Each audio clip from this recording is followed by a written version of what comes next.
Hello everybody. Morning. My name is Andrew Otazo. Professionally, I am the Executive Director of the Cuba Study Group, but for today, I am an amateur mangrove trash picker. So I'm here to talk to you about Miami's massive marine trash problem. That's me. And I need to preface this talk that I'm giving you with a forewarning in that I am not a marine biologist, I'm not a scientist of any sort. I'm just a Miami resident who's very passionate about this particular issue. So far, my efforts have been concentrated in an area known as Bearcut Preserve on the northern tip of Key Biscayne, and it is an absolutely gorgeous area. It is dominated by red mangrove swamps, grassy highlands, subtropical forests, subtropical savanna, but there's a huge problem there. It is covered in trash. By the way, a lot of these pictures that you're going to see today, I took myself. Like I was saying, basically every square foot of it looks like a landfill, or it did before I started my work there. Here you've got a few more pictures, and you'll find plastic bottles, plastic bags. I've found everything you could imagine out there. I found a body bag, syringes. Again, every type of clothes you can imagine. I found so much underwear. I don't know why, but it's not hard to find. You can just walk in there and you will see it. And the problem is that with every high tide, more gets deposited. I will clean the same area literally 24 times, and I'll come back the next day and there's more trash. That's me right there again. So that's my record of 270 pounds in one day, which I don't think I'll be breaking anytime soon. But to date, I've removed 3,000 pounds from Bearcut. That is 1.5 tons. It's taken me about 4.5 months to do so. And that includes this Saturday. I led a group in collaboration with the Frost Museum of Science of 35 staff and volunteers. And within about 3 hours, we took out 600 pounds from Bearcut Preserve. And it was great because we got a lot of students from a variety of schools to come out who usually do not get exposed to these kind of environments. And honestly, most of Miami-Dade County residents have no idea what these environments look like. So 600 pounds of trash, that's pretty good, right? Yeah. But I want to give everybody a little bit of perspective. So on the right-hand side, you see Biscayne Bay. And mind you, I'm sure everybody here knows that that is a very small portion of our coastline in Miami-Dade County. In the box, you'll find Key Biscayne. In the box over here, you'll find Bearcut Preserve. That's where I've been working. And the area that I've highlighted in black is what I've covered so far.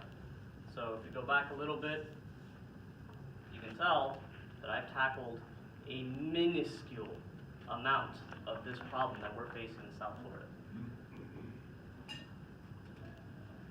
So, where does this trash come from? And when I say trash, I really mean plastic.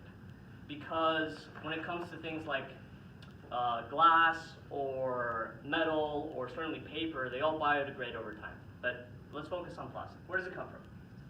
First of all, passing ships, either by accident or on purpose, they drop off their garbage or the netting gets loose and it gets into the ocean.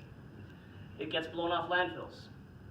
Also, it's swept down storm drains into the canals and then into the ocean. And finally, of course, careless boaters, anglers, and beachgoers will just leave their trash where they are and it'll get swept up into the ocean. So let's talk about the life cycle of a piece of plastic that makes its way into the ocean. What happens?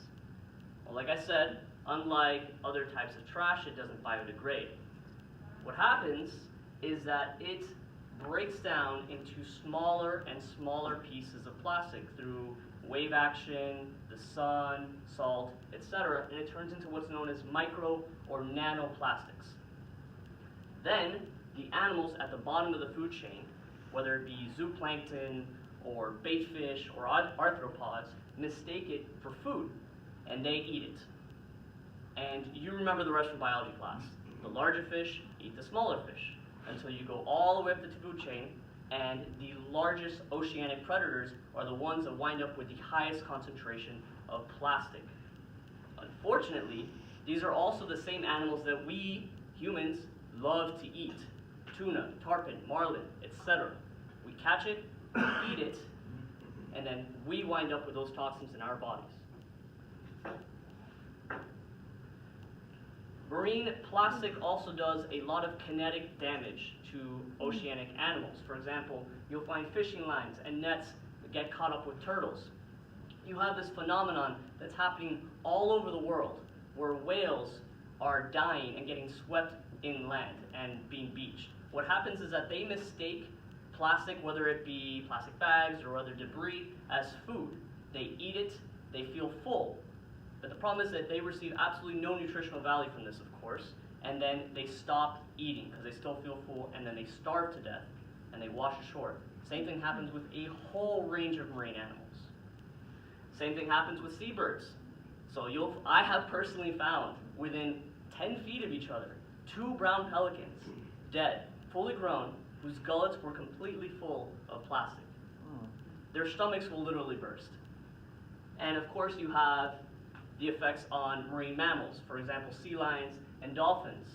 So they need to breathe air, but these pieces of either netting or fishing line will either strangulate them or weigh them down until they drown. So, what can be done about this? I'll tell you what we shouldn't rely upon, and that's what I'm doing.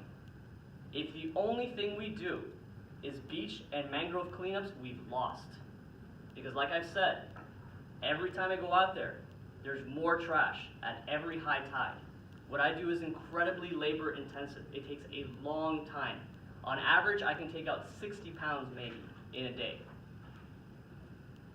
What needs to happen is that we need to stop this problem at its source. And that means with Miamians. We all grow up with this mantra of reduce, reuse, recycle. But we don't understand that when we throw away a plastic bottle, for example, yeah, sure, it winds up in the landfill, it becomes some nebulous problem, but we don't understand how it actually impacts our communities, ourselves, our bodies. So Miamians need to be educated on the harmful effects of oceanic plastic. And they need to drastically reduce the amount that they consume, whether it be plastic bags, cutlery, plates, straws. I find so many straws. It's insane. And you need to assist and laud the companies that on their own initiatives decide to get rid of plastic. Promote individual responsibility. It's great for someone when they go to the beach to pick up their own trash. But I guarantee you that within a 5-foot radius, there's another piece of plastic around that doesn't belong. Yeah, it's not yours, you didn't bring it, but the community suffers as a result if it's not taken care of. Oof, and this is a big one. Ban sensitive areas to boaters, anglers, etc. Bear Cut is a no-go zone. The county employees there know me, they know what I'm doing, and I collaborate with them. But every day I go out there, there are boaters, there are fishermen, there are trappers. I've been in feuds with lobster trappers who do not belong there. And they've actually attacked county employees. They get very aggressive. This is a huge problem. And greater enforcement of existing regulations. These are regulations already on the books, but the problem is that people break them with impunity because they don't see the consequences. So we need to crack down on those who decide to ignore them. There are also engineering solutions. In the upper right-hand quadrant here, you'll find Mr. Trash Wheel, and you'll find him in the inner harbor of Baltimore. This has become an internationally recognized symbol. It's very, very famous, and all it does all day is sit in the inner harbor and take in trash. It's powered by the current and by solar panels on its back. But you don't need something as drastic as that.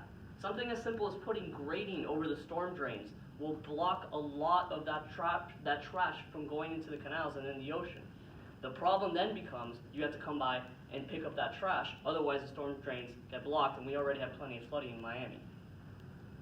Downstream, you can install trash traps. This is before the water gets in the canals, so that you would ensure that no marine animals get trapped in it. But again, that will stop the trash from making its way into the ocean.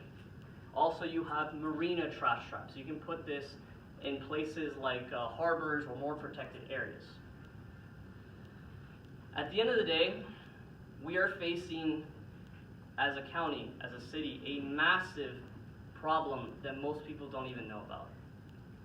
The thing, though, is that there are solutions that we can implement to drastically reduce how big of scale this problem really is. We can do this. It's done. It can be done through community efforts. It can be done collectively. If we don't tackle this, it's not a nebulous problem that will affect generations down the line or affect other people. It's going to affect our all-important tourism sector, our ecotourism sector, our neighbors, and ourselves, our physical bodies. That's all I have for you today.